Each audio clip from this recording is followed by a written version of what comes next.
All right, starting off with The Wolf of Wall Street. So my opinion is that this is literally the most technical sales movie scene ever created. Like you could actually use it in the real world and it would be like it would work. Didn't like Jordan Belfort actually train him how to do this? Mm-hmm. Yeah. I'm Jordan Yeah, Belfort. they ad-libbed quite a bit of it. Like And analogies and everything. yeah, and so he was like, especially the sales scenes, he was integrally involved in all the sales pitch scenes.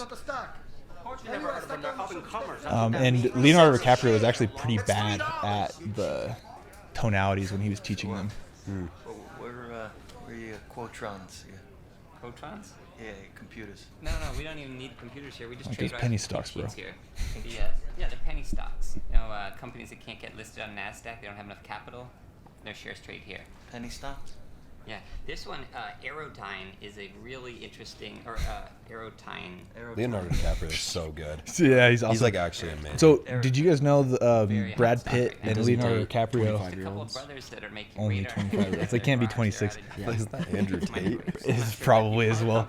Brad Pitt and Leonardo DiCaprio were both approached to potentially do this role by Martin Scorsese, and they wanted it so bad that they had a bidding war to, like, they put their own money on the line to try to get the role, and so they just kept bidding up and up and up, like millions and millions of dollars, and then all of a sudden, like, Brad Pitt was like, all right, this is getting way too expensive, like, I'll bow out. But Brad Pitt really wanted the role. Is this stuff regulated, or are you guys? What are you doing here? Sort of. And, like, this is really early on in his career. I don't think he was quite, into his illegality stuff yet. Jordan Belfort. Jordan, what do you get on a blue chip stock? I make 1%. I did make 1%. Pink sheets, it's 50. It's 50%. 50% commission.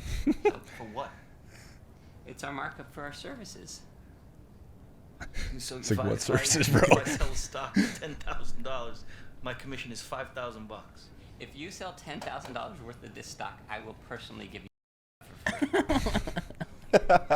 I hope it happens. I hope it happens. Okay, obviously we'll get into the sales stuff here, but one interesting thing. So when I was knocking with Jordan, I asked him, like, how do you view rejection? Like, what is, and it made me think of this because he got fired from his first job at Wall Street. And Is that where this is at in the movie? yeah, Like he just gets fired, and now he's like, I need a job, so he goes into this penny stocks brokerage, and they give him a job. But he was like, anytime I'm told no, it makes me really excited, and it emboldens me to, like, keep going. It actually makes me want to get the next yes faster. Like, there's literally no discouragement involved in my process of getting a rejection. I think I've gotten to the point too, like, on the doors myself, where I just think it's funny. Like, Yeah. I'm like, nice. It was like the best sales rep to view it that way. It's like, okay. And you almost have to, like, tone it down how comical you think it is. Just so Like, people I get have had pissed. to stop myself from laughing at certain people on the doors that told me no. But You don't take it personally when they're, like, telling you to get a real job. I feel like you can get to that point, but the best sales reps, like, naturally are like that. Like, That's- they don't even, dude, like, okay, yes. this sounds gnarly, but, like, the best sales reps, like, they're really socially, like, not there. They just don't feel, because they'll, like, go up to the door and someone's like, get the, And they're like, and they're just what? like, What'd you? no worries, man, what are you doing for the bugs? Are you okay? It's like, what? okay, my boss says But- overcome, build value, close. Yeah. All right, let's. But that's what made me think of that, is because so I asked him, like, have you always been like that, or is that something you developed by being in sales for so long? Yeah. He's like, no, I literally was always like that. Now we're gonna get into the sales scene, and this is where it gets, I think, really good. Since we're pretty well versed in the tonalities, so Jordan wrote this entire script itself as well, the words as well as teaching DiCaprio how to do the tonalities. And this is another thing I asked him about. And, he said Leonardo DiCaprio is pretty bad at doing them. So it took a lot of coaching to get him to do it the right way. But I think that's why the sales scene is so famous, is literally because of how technically good it is. So this is the exact script that he used. Except for one part. Okay. And so try to guess which part it is if you don't know. Okay. I don't know if Were I you know. there?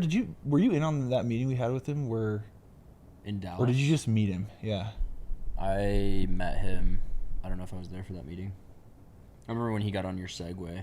I have a video. Dude, yeah, that was really funny. Yeah. I actually have that video too. I remember when he I'm was really like, talking to us about when he was selling meat, and he was like, I don't know how it is. And he's like, come on, I mean, you guys, come. And he's like trying to get us to like admit that we were like super unethical. But Dude, he didn't really know much. He knew me really well at that point, but didn't know much about just kind of like the way we he's operate and like, stuff. And even you're going to the back office, the door that nobody's ever seen. well, it is funny because like the more I would talk to him, the more he would be like, he just gets how salesmen become, which is why he's trying to like relate to you, right? Yeah, He's like, oh, I think all salesmen are probably like this, whether I still am or not, but. And so, like, I'm trying to relate to you to, like, you know, make you think I'm cool or something. I forgot that he got on the Segway. He's That's also so way funny. shorter than I thought. Dude, really short. Have you ever met him, David? Not Very in short, person. dude. That sucks. But the man walks around with freaking, with, like, absolute, like, swagger, though. Oh, yeah. Yeah. Chin up, chest back, just, like, really slow strides. Yeah. So his presence feels much bigger than it is. And Do you it's think not his because wife he's is famous. taller It's than literally, him? I don't know. She's from Argentina. Yeah. Yeah. That's another. She's what? She's from She's Argentina. from Argentina. She's from where I served my mission, actually. Yeah.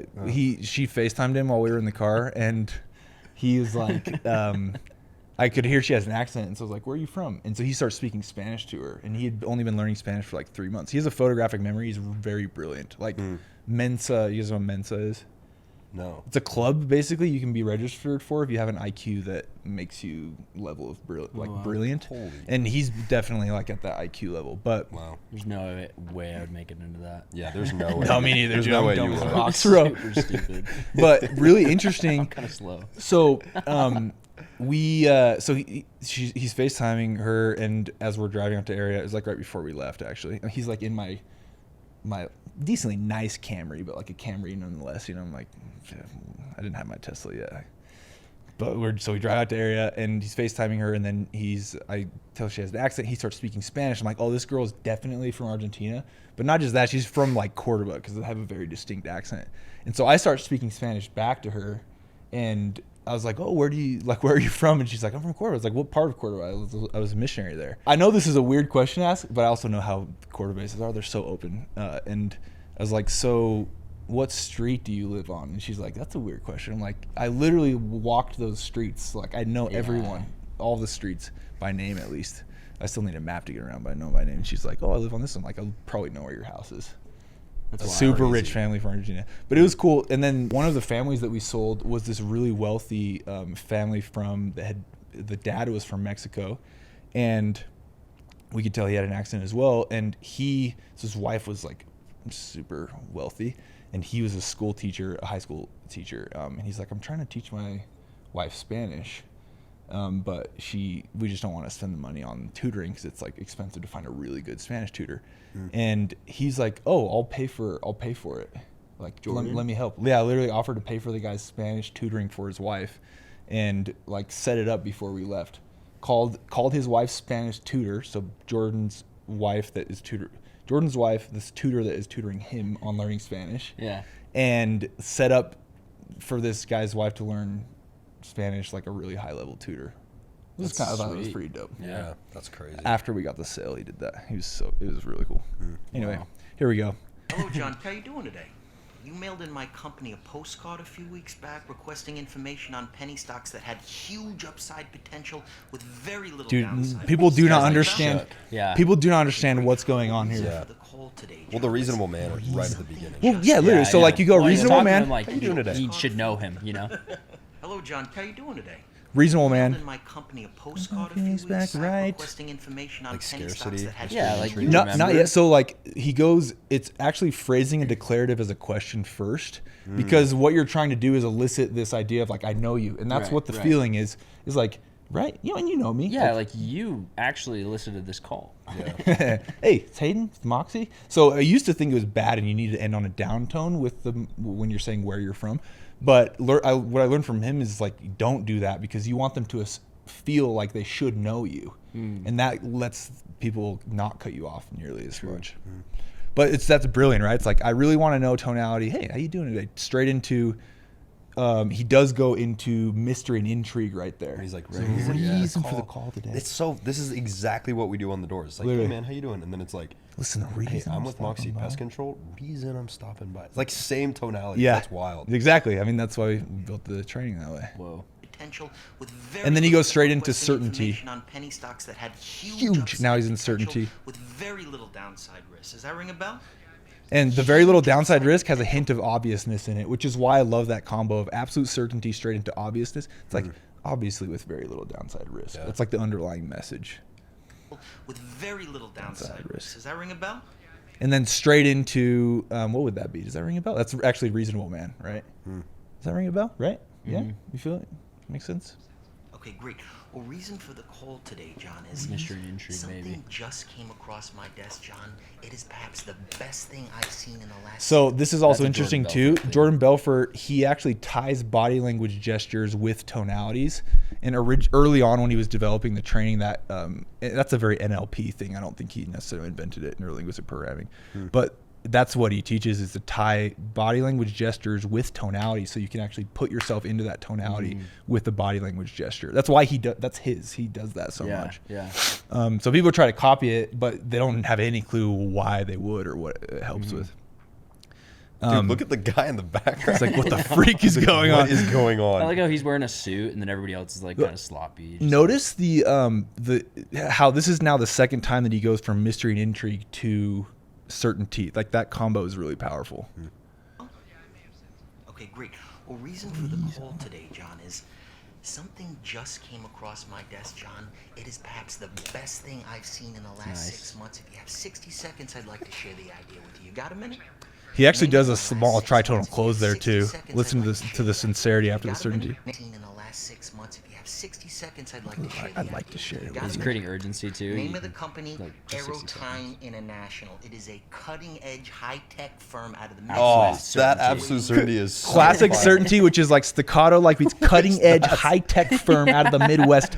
I get roasted. That's an airtime. Yeah, so like obviously we're not pointing out the ethics here, but just the script is like Oh, we're pointing out the beautiful, right? lack Yeah. of ethics. We are, yeah. That's Right. terrible. Why would you ever do So something bad. like that? Yeah. Well, the way he enunciates each syllable makes Aerotime it so, International. Yeah, You could that's say it about amazing. Cutting edge, high firm tech out of the I'd like to Midwest. share the idea with you. You got a minute? Staccato like beats. Name of the company, Pronounce every. S- Aerotime International. It is a cutting-edge, high-tech firm out of the Midwest, awaiting imminent patent approval on a next generation of radar detectors that have both passion huge in his military voice. and civilian applications. Now, Okay, so listen how he's still kind of in certainty, but he does a little bit of obviousness there too, like huge military and civilian applications, obviously. Even just the way I've never noticed this before, but like the way that he's like elongating the and, it's like building value, and he hasn't even said anything. yet, you know what I mean? Totally, dude. And like, wait for this, something else. Dude, that's really interesting because like we kind of do that in our script as well with the because. Yeah. It's like reason I'm stopping by is because we've got a lot, and like those types of words really make people hang on them to listen to the next thing. Gives you a better likelihood of not getting cut off. That dude's from he's in Remember the Titans. Oh, He's yeah. actually Left lost- tackle, isn't he? Yeah, he's actually lost a crap ton of weight and Really? has a huge. Yeah, he's really Got fit a nice right now. mustache. Yeah. David, I feel like you'd look good stock with a trades mustache. over the Yeah, I counter feel like I 10 would. cents a share. Okay, this is Now, really interesting with right how he now, prices John, this stuff. The stock military and civilian applications. Now, right now, John, the stock trades over the So now he's in counter 10 cents a scarcity. share. And by the way, John, our analysts indicate it could go a heck of a lot higher than that. Obviously, right? Obviousness. Your profit on a mere $6,000 investment And he's even still in obviousness when he says your profit. Your profit, obviously. would be upwards of $60,000. Now, this is a scene that's really investment. played quite a bit because he does some interesting Yeah. stuff right there that like is not really relevant. But again, it's like it's the underlying message of the tonalities are just Even brilliant. even the wording on that, he's not saying like 60K, 60 grand. It's like $60,000, dude, $60,000, which is That what we sounds do like a with lot more. minimizing and maximizing, right? It's Exactly. like dollars versus bucks. It's like Yeah. anytime you want Right. to point out something maximal of what people should pay attention to, you enunciate the longest version of the word. Even if it's much smaller, but $20 sounds like a lot less than $20. 20 full dollars. dollar bills. That's just $1 million. $1 million. Well, I think too, like with the body language stuff, you said it's like not that important, but like you can see the passion in his face. He's just on the phone, Right. but like it's even more important to like. Really good point. And you can actually look like an idiot if you're on the phone with somebody because they can't see you. Right. I saw somebody yesterday. I was at the Denver airport, and he's like describing this fire that had happened. He worked there or whatever. This like maintenance guy, and he was like showing the fire with his hand as if the guy was in front of him. Like, Yeah. the guy that he's talking on the phone with, and I'm like, he can't see you, but this is amazing. I love this. This is I'm like, incredible. I'm picturing this fire touching the ceiling. Yeah, that's definitely a really good point. Is like body language is always going to actually coincide Isn't it with Grant your Cardone that tonality. says you should always be standing on the phone when you're on like a sales call or something? Or like with Probably. anybody? I don't think I I've don't know heard if that it's before, Grant, but that's a good one point. of those guys, Zig Ziglar, those guys. Sure. Come on, guys. The way, John, our analysts indicate it could go a heck of a lot higher than that. Your profit on a mere $6,000 investment would be upwards of $60,000. Exactly, you could pay off your mortgage. So when I posted this on TikTok asking people to guess which one Is it line that was part? not, it's not that part. Oh. Yeah, but most people actually thought it was originally. Yeah, it could go higher. But listen to what he's doing. He's pace leading him NLP principle where you pace their tonality, you match them where they are. And that's the only way you can do that over the phone. But listen to how he matches the guy's tonality. Yeah. $1,000. Exactly, you could pay off your mortgage. I mean, if you didn't know what words were being said, it's literally the same inflections of the voice, right? Yeah. Which is really good for when you're talking with, really every time a customer talks, like it's actually good practice to meet them back where they are in the tonality they just used. John, one thing I can promise you, even in this market, is that I never ask my clients to judge me on my winners. I ask them to judge me on my losers because I have so few. And in the case of Aerotime, based on every technical factor out there, John, we are looking... Did you catch it? That's the part that DiCaprio wrote. Don't. Never ask me to Exactly, judge you me could when pay you're- off your mortgage. John, one Right thing here. I can promise you, even in this market, is that I never ask my clients to judge me on my winners. I ask them to judge me on my losers because I have so few. And in the case of Aerotime, based on every... That part right there. Makes no sense in the script, actually. I mean, it's just kind of an asinine thing to say. Like, well, it's like kind of in place, but just what he's saying is like not an intelligent thing to really because say. it's acknowledging that he has losers. Yeah, and it's just like I mean, I guess it is out of place too. But when you hear Jordan talk about it, he's like, it just doesn't make sense like in the script. And he's probably referring to the whole script that he wrote that was then cut down. But DiCaprio just insisted that they keep it in because it sounds cool. And so then Jordan was like, all right, if you really want it, I'll just teach you how to say it in the right way. And so the tonalities are what make that. It's like not the words. And that's why people miss that. And Because it's obvious. It's like, judge me on my losers. Is Because that I have never so ask few. my clients to judge me on my winners. winners, I obviously, ask them to judge me on my losers loses because I have so few. And in right? the case of Aerotime, Yeah. based on every technical factor out there, John, we are looking at a grand slam home run. So he's about to do a tritonal close there, but it's just the first two of the tritonal, which is absolute certainty into scarcity. And when we watch we'll do this on the next episode, but we'll watch a live training or a live sales pitch from Jordan, like actually Jordan Belfort pitching. And his first like 3 or 4 tritonal closes, he doesn't even do the last part of the tritonal. He just does absolute certainty into scarcity. And that's literally what this close is. It's not even a forward, it's a duo tonal close. duo tonal close. Looking at a grand slam home run. Here, let's see if we can so get it. few. And in the case of Aerotime, based on every technical factor out there, John, Certainty. we are looking at a grand Scarcity. slam home run. Or sorry, sincerity. Out there, John, we are looking at a grand slam Sincerity. home run. 4,000, that'd be 40,000 shares, John. Let me lock in that trade right now and get back to you with my secretary with an exact confirmation. Sound good, John? Great. Hey, John, thank you for your vote of confidence, and welcome to the Investors Center. Bye-bye. And they're like, the freak. But he breaks out his sales character right there. He's just like, yeah, just jot it down. Yeah. Just like that, I made $2,000. The other guys looked at me like I just discovered fire. You know what's so amazing about that is like anyone just watches that, like anyone. They're not even. It sounds so fluid. It sounds so normal. It doesn't. People just don't understand how technical that actually is. Really? And that's the same thing on the doors. Like Yeah. people don't understand. I could just go do like my intro to my sale to anyone and no one understands. The people who I'm talking to on the doors, they're just like, oh yeah, this is a pretty confident dude who's just like Yeah. He's just saying charismatic. whatever. But everything is so intentional. Every word that we say, every tonality that Right. we use, our body language, every single part is so intentional. It's crazy how he was able to like Well, and literally do exactly that's what Jordan is does. is amazing actually about like the tonalities training itself and the paraverbal training is you're speaking a message to the customer that they don't even understand they're hearing. And you can always say more with your voice in the message of your voice than you even can with your words. And so that's why like when we do the hypothetical tonality, for example, you never want to say the words hypothetically speaking. Right. You just want to say it like, now if you guys were to consider this at least down the road, I mean, like what would be some of the things you guys would be worried about? Right. I just said hypothetically the whole time, and so now the customer's thinking like, okay, so I don't have to feel pressured about this because this scenario is not real. He's just asking me what I would do, Yeah, like hypothetically. but they're not ever considering that in their mind. It's like sneaking. Belfer always says it's like you're sneaking below the subconscious or below their conscious mind into the subconscious, infiltrating their psyche. Well, that's Right. that's what's crazy too. Is like you can have two sales reps in any industry, but especially ours. You have sales reps who are saying the exact same thing and getting completely different results. 1000%. What is that? It's like 80% of communication, 90% of communication is nonverbal. Is body Is that- language and tonality or the message of your voice, Yeah. the paraverbals. Yeah. So and that is like it's literally the proof is in the pudding. Like you have a rep who goes and makes 6 figures easy, saying the exact same thing that the rep who only made $5,000 Yep. did. You know. 1000%.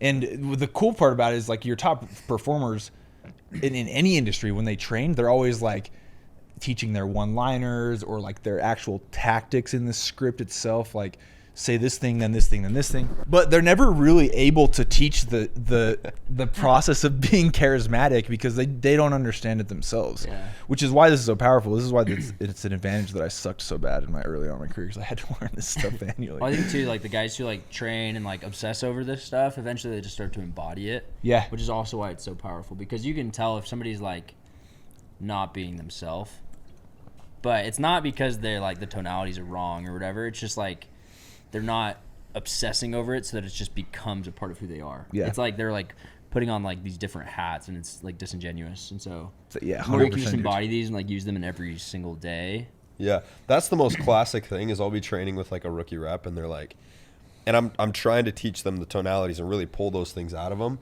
but they're like, okay, well, like you say it, and then I'll say it, and they're like, okay, but that's just how you talk, and I'm like, yeah, it's It is how I talk now. now. Right. Yeah, charisma can be learned. All right, let's get You on to just this sound next like a one. little bit.